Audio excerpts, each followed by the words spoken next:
Assalamualaikum warahmatullahi wabarakatuh. Perkenalkan, nama saya Ati Nurhaiti dari SDN Banyusari 1, CGP Angkatan 11, Kabupaten Majalengka. Di video kali ini saya akan mewawancarai Ibu Kepala Sekolah SDN Malausma 1, yaitu Ibu Imas Hartika. Di sini saya akan mewawancarai beliau bagaimana cara beliau mengambil keputusan dilema etika yang berbasis nilai-nilai kebajikan. Assalamualaikum Ibu, apa kabar hari ini? Waalaikumsalam, kabar baik. Maaf Ibu ganggu waktunya ya.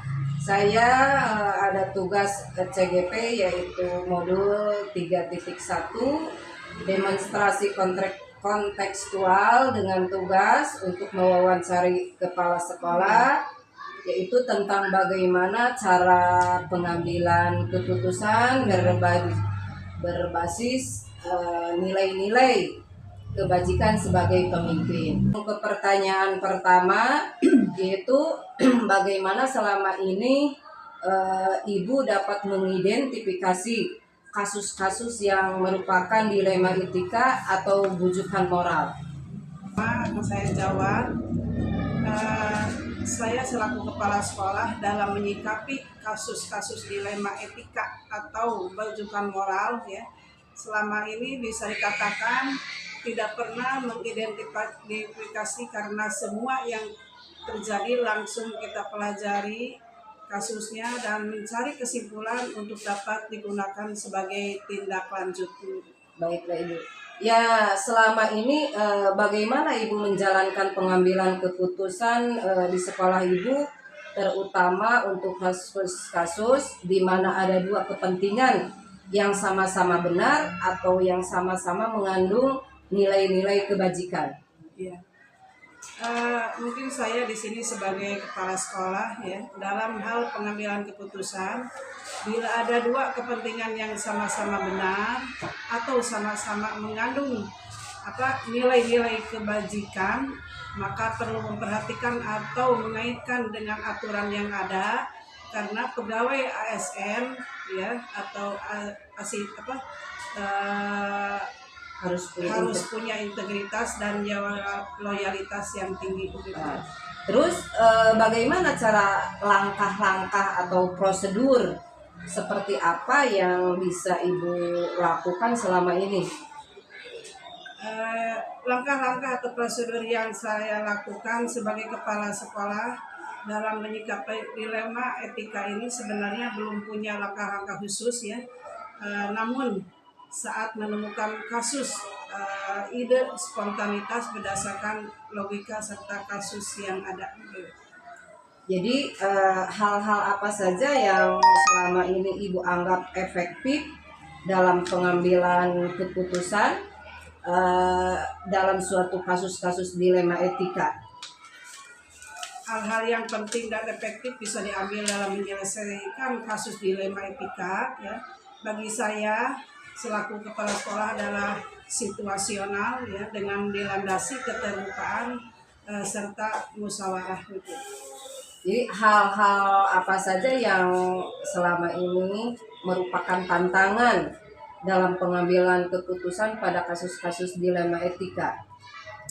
Hal-hal yang dapat dikatakan satu dianggap sebuah tantangan selama ini dalam pengambilan keputusan pada kasus dilema etika adalah belum banyak orang yang memahami pengertian dilema etika atau bujukan moral tersebut, serta kurangnya diskusi tentang kebenaran dan kesetiaan.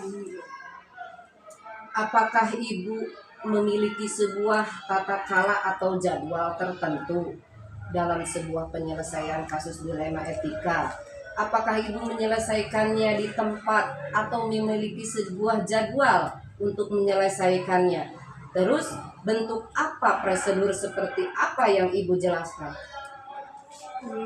Saya ya sebagai kepala sekolah tidak memiliki tata kelola atau jadwal untuk penyelesaian suatu kasus dilema etika, namun lebih kepada penyesuaian terhadap masalah yang ada.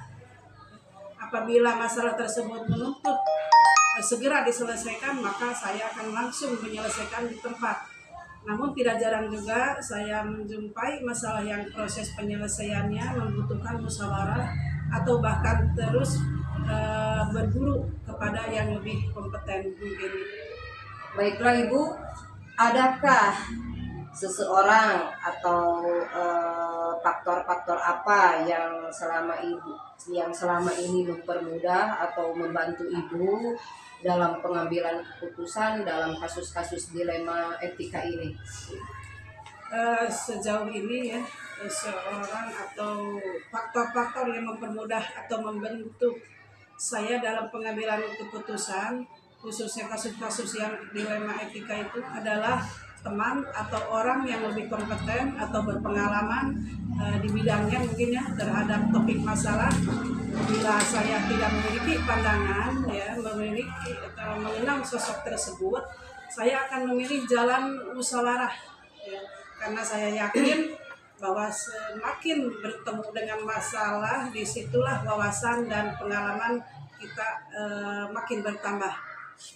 Baik Ibu, dari semua hal-hal yang disampaikan, pembelajaran apa yang dapat Ibu petik dari pengalaman Ibu dalam mengambil keputusan dilema etika ini?